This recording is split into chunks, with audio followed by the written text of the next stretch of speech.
Now what you will do, first you will click on data.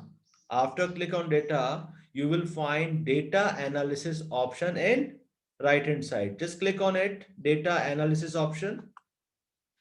When you will click on data analysis option, you will find one box appeared which have so many tools like ANOVA two-factor, ANOVA two-factor without replacement, correlation, covariance, and one option that is what descriptive statistics. You just click on descriptive statistics. When you will click on descriptive statistics, after it, you just click OK. After clicking OK, you will find one dialog box appeared. That is what descriptive statistics. In descriptive statistics, there is one first thing that is input range. What you have to do, you have to provide the range of your data.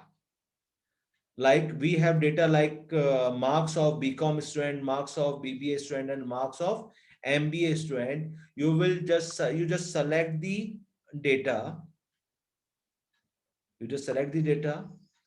Then we know that our data is grouped in column. Like first column represent BCom, second column represent BBA, third column represent MBA. That means our data is grouped by column.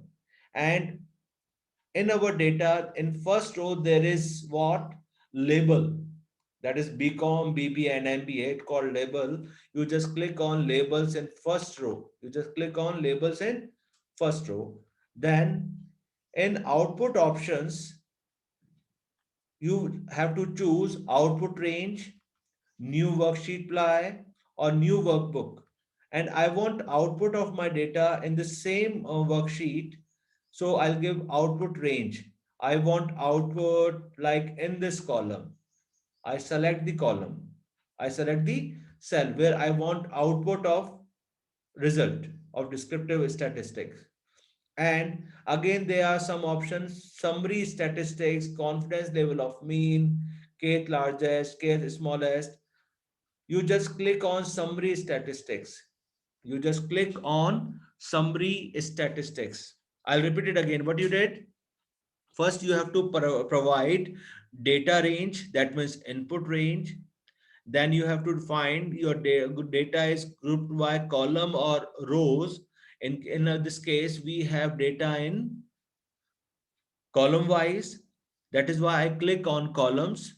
Then label in the first row. Yes, label in the first row. That is what BCom, BBA, and MBA. Then so I checked labels in the first row.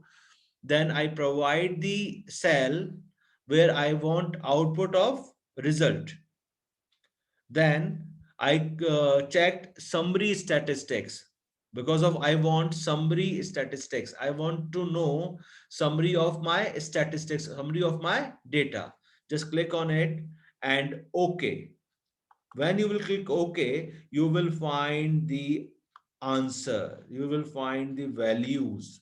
Now what it shows, you just look at here. I am increasing the length of the cell. This shows BCom. Mean average marks of BCom student is what? 9.15. Standard error 0.6857. Median 9. Mode 9. Standard deviation. Sample variance. Kurtosis. Skewness. Range. Maximum, minimum, sum, and count. So these statistics we will found. If you want to present in a different table, so you can do one thing. You just select BCom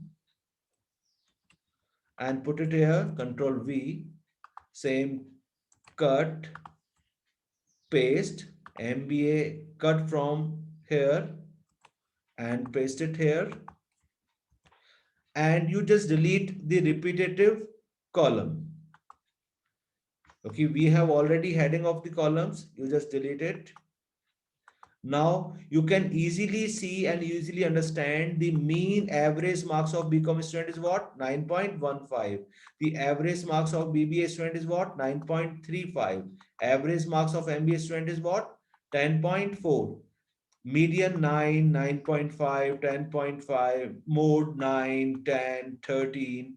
If we're talking about range, the range is same, minimum is same, maximum is same, total is 183, 187, 208, count 20, 20, 20. Count means the total number of values or observation. That means we have 20 students in BCom, 20 students in BBA, and 20 students in